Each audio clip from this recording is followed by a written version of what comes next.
रितु, हम जानत तानी कि तू बहुत जाने की कोशिश करत आड़ू कि मिथिलेश के पहला नाच में का भइल।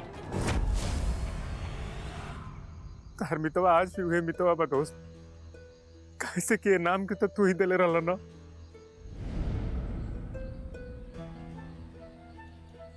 चाचा पोस्टर बन गए? अरे हाँ बेटवा, देखा तैयार बा।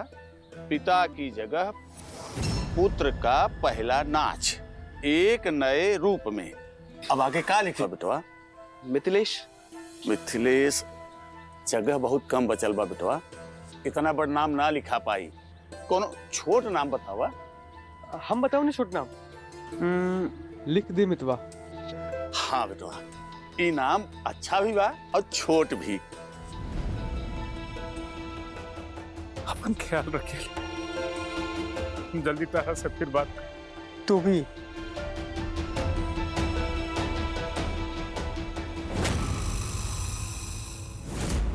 तू अपन पति के अतीत ई खातिर पता करे चाहताड़ू ना, ताकि तोहरा के सबूत मिल सके कि ओकर नाच कल भी गलत रहे और आज भी गलत बा। और तोहरा के ये भी जाने के बा ना कि पूरा युवराजपुर मितवा से काहे नफरत करेला। रितु, हमहू एगो नाचे वाले की पत्नी रहनी।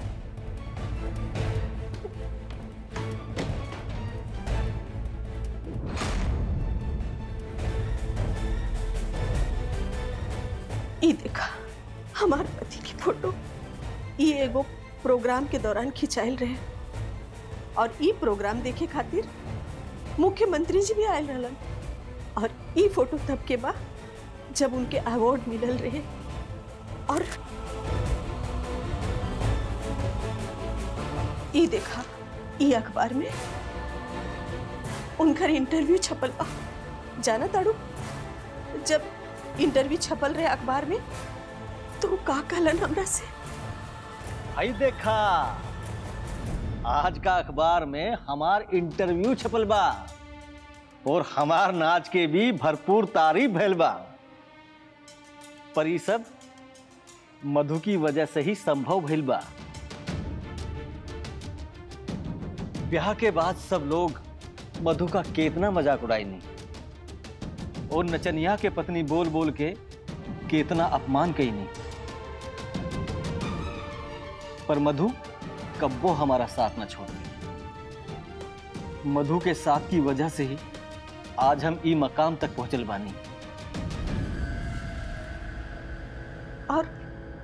और जब मिथिलेश इंटरव्यू दे के आयल रहलन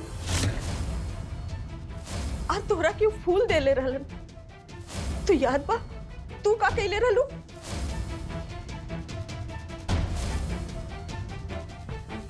मतलब अम्मा जी, रउआ ई सब हमरा के बता के ये बतावल चाहतानी कि हमहू मिथिलेश जी के नाच स्वीकार कर ली, जैसे रउआ अपन पति के नाच स्वीकार कर ले रहनी।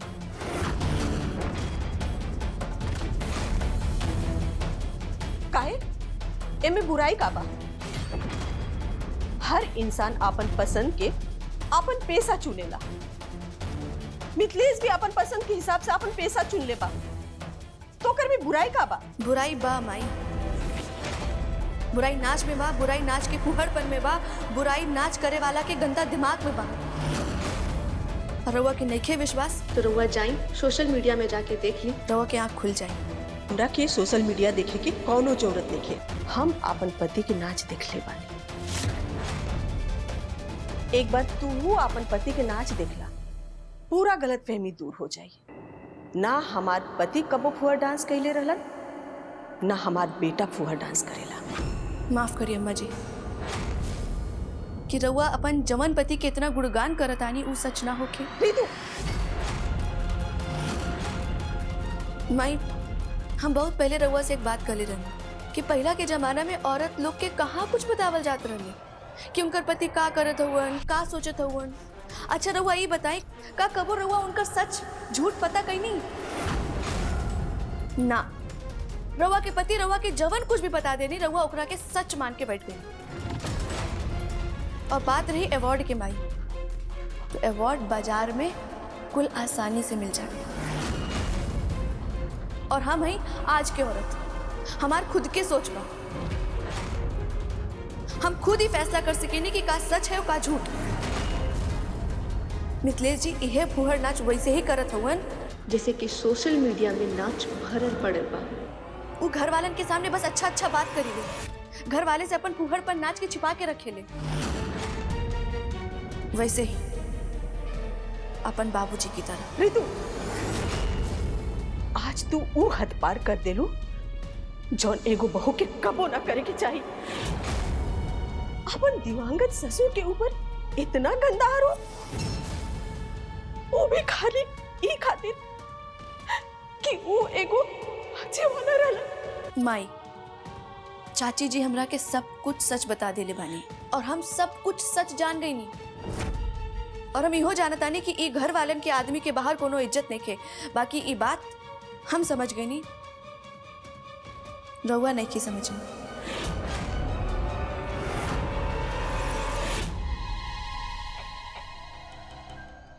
हेलो चाची जी, ई मिथिलेश के प्रोग्राम में जवन कांड भइल रहे, वो कांड के रचयिता यानी मिथिलेश के दोस्त प्रभु दयाल के पुलिस के हवाले कर दी का? अरे ना ना नगेश, इतना जल्दी ना।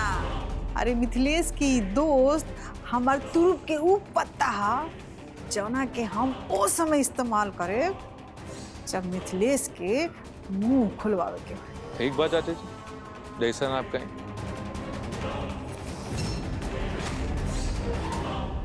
अपन पतों के माफ कर दी, ओकरा के गलत फहमी हो गई बा। शायद केहू के बहकावे में आके ये सब करता है। मैं रितु जी तारा से का ऐसा कह दिली? यह कलिए ना कि हम बहुत गंदा इंसान हैं, हमार नाच पुहड़ बटे, यह कलिए ना कि रउआ अपन जवन पति के इतना गुणगान करत आनी उ सच ना होके। मिथिलेश जी यह फुहड़ नाच वैसे ही करत हवन अपन बाबूजी की तरह। नहीं बबुआ, वो तो कहनी 2 महीना और बाकी बा, तोरा क्यों खूब समझावे की कोशिश कर। अरे मैं तारा के झूठ ना बोले आवेला तो काहे खातिर झूठ बोले लू? हम कहाँ झूठ बोलत आनी, हम आवत आनी, रसोई से तनी आवत आनी।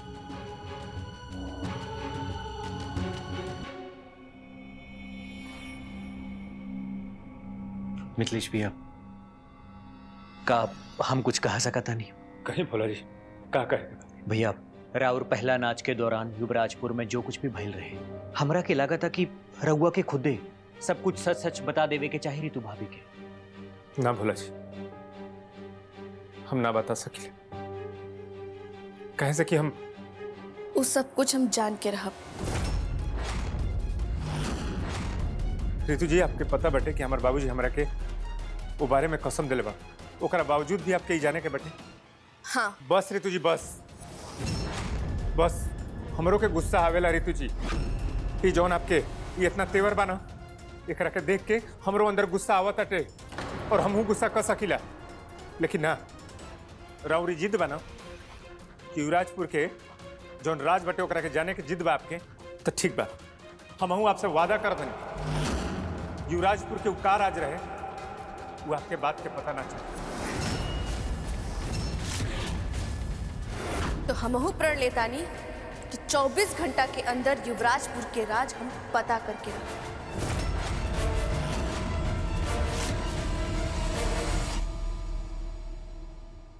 भाई हमेशा खातिर ही स्टोर रूम बंद रही, केहू अंदर ना जाए।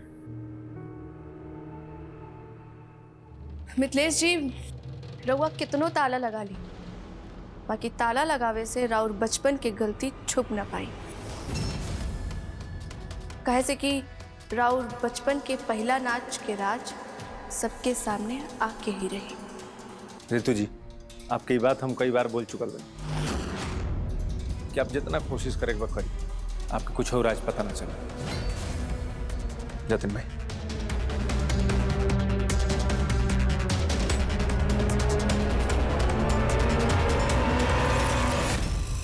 वाह वाह, अब जाके जान आई ले लड़ाई में। पहले मिथिलेश रितु के कुछ बोलते ना रहे, पर ओकरा कला पे कि वो अंगुरी उठाई तो बेचारा कब ले चुप रहे। अब ये देखे के बाद कि रितु मैडम आगे का करी है।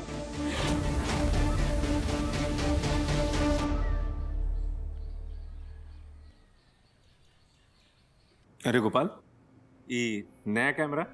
हाँ भैया, अभी नया कैमरा से 1 नंबर वीडियो बनी। ठीक बेटे, कैमरा ऑन कर ले। हाँ 1 मिनट। हाँ भैया, स्टार्ट। नमस्ते, प्रणाम। हम हैं मिथिलेश, आपके मितवा।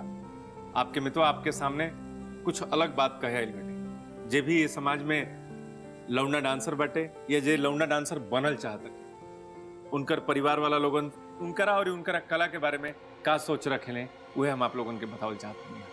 तब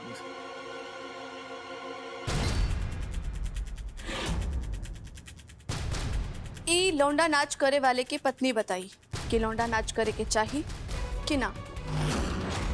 गोपाल, कैमरा इधर करो। लौंडा नाच करे वालन के पैसा मिलेला, बाकी उनकरा परिवार वाले के सिर्फ बेइज्जती मिलेला। गोपाल,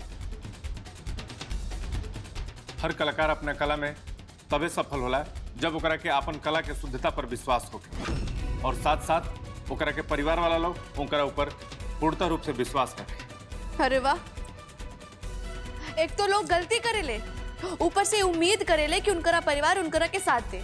अरे बताइए कहाँ के इंसाफ हुई। गोपाल, हने कैमरा मोड़ा। जौन परिवार में कला के परंपरा होके वो परिवार वाला लोग कभी भी वो कला के गलत रूप से भेदभाव ना रखलन, बल्कि वो कला के भगवान की तरफ पूजा करलन। गोपाल, कैमरा इधर करो। गोपाल, अभी हमारी बात पूरा नहीं के बोल, पूरा बात गोपाल, कैमरा बंद करा। डांस मास्टर में ये सब बहसबाजी नहीं के दिखावल जा सकत। पर भाभी, रउआ का करत हनी? और मिथिलेश भैया, रउआ तो पहले ऋतु भाभी के कोनो बात के पलट के जवाब भी ना देते रहे, फिर आज ही सब। भोला जी, आजू हम यहाँ के कोनो पलट के जवाब नहीं दे, लेकिन बस यहाँ के सवाल भी गलत बटे तो हमार दिल उस सवाल के स्वीकार नहीं कर पाओ।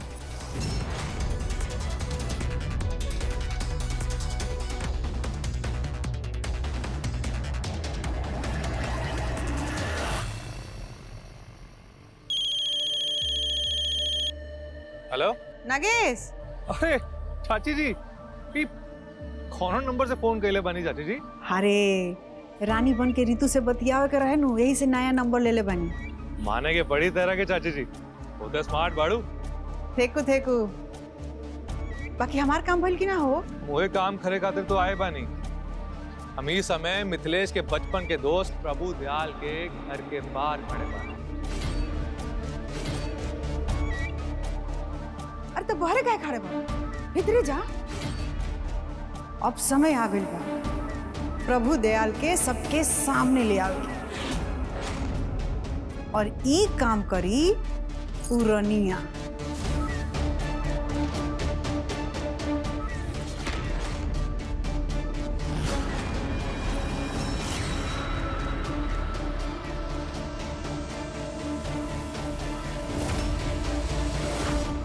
हम जानत रहनी कि रउआ ऐसे ही करब। हम रउआ के जितना भी समझ ले बानी ना, ओकरा के बाद ये अंदाजा लगावल मुश्किल नहीं खे कि रउआ से का काम के उम्मीद कइल जाली। हाँ श्याम जी, देखिए हम ये प्रोग्राम करे खातिर तैयार बनी, लेकिन श्याम जी आपके पता बना कि हम कौन तरीका के डांस शो करेल चाहिए। अरे हाँ हाँ मिथिलेश जी, हमरा के सब पता बा। हमरा के जैसे शो करावे के बा रउआ के अलावा और केहू ना कर सकत।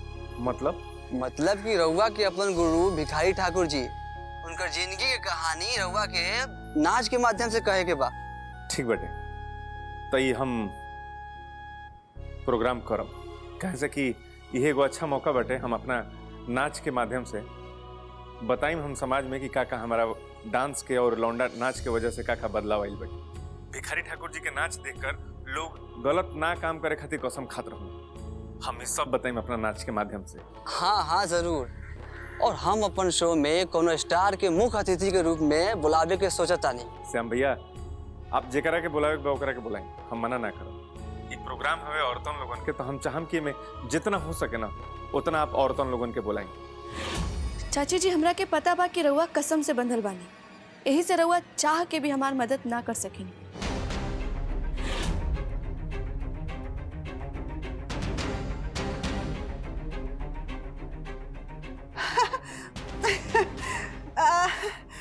तू चाहत रहलू हा? हाँ चाची जी, मिथिलेश जी के पहला प्रोग्राम के बारे में पता करे के खातिर उनके बचपन के दोस्त प्रभु दयाल के बारे में पता करे के पड़ी। और शायद गोपाल प्रभु दयाल के जानत आ रहे, काहे से कि गोपाल जब इंटरव्यू लेते रहे तो प्रभु दयाल के भाई ओहिजा रहे। तो हम चाहतानी कि रउआ गोपाल से पूछी, काहे से कि अगर हम पूछब तो सीधे मिथिलेश जी से बता दी। बाकी रितु, हम ये सब नहीं कह सकत बेटा। अब कोनो बात नहीं के चाची, हमरा लगे एक उपाय बा। हम रानी दीदी के फोन लगा देते हैं, रानी दीदी की सब कुछ पता हो।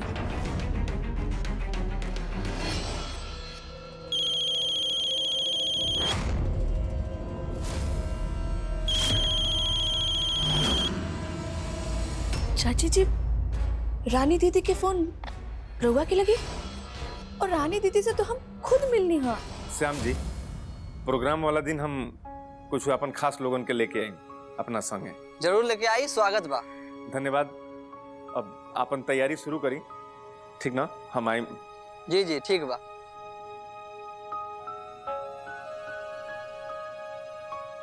आज हमरा के इतना बड़ा शो मिलल बेटे, वो खास तौर से ऐसा जौन हमरा मन पसंद के बेटे।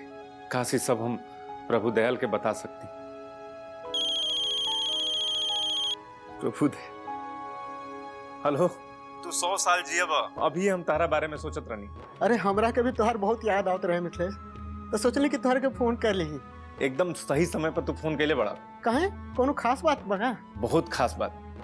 तारा के पता बटे, हमरा के एगो बहुत बड़ा शो मिलल बटे, वो श्री भिखारी ठाकुर जी के ऊपर।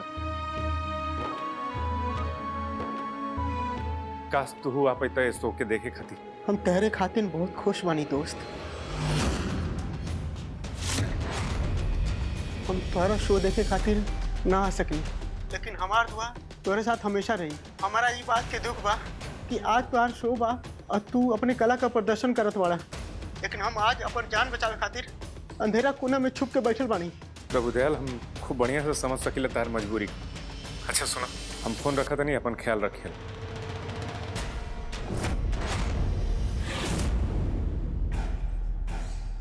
हम ही फोन कर रही तारा के। रानी के हम तारा लगे भेज दे, हम रानी बन के तार मदद करत रहे। हम अपन कसम तोड़ दे, काहे कि हमरा से तार पीड़ा ना देखल जात रहे, इसे हम तार मदद कई नहीं। तो चाची जी, अगर ये बात चाचा जी के पता चल गई तब का हुई? हम जानते कि तारा चाचा जी के जब ये बात पता चली तो शायद वहाँ के हमरा से जिंदगी भर कर दिया पर रिश्ता तोड़ ले। बाकी हमरा खातिर तार मदद करने से बढ़ के कुछ नहीं।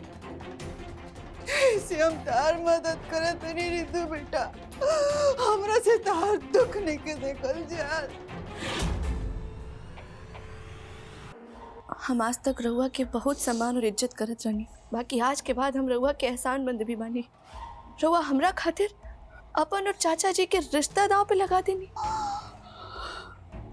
हमरा मदद करे खातिर अपन कसम तोड़ देनी।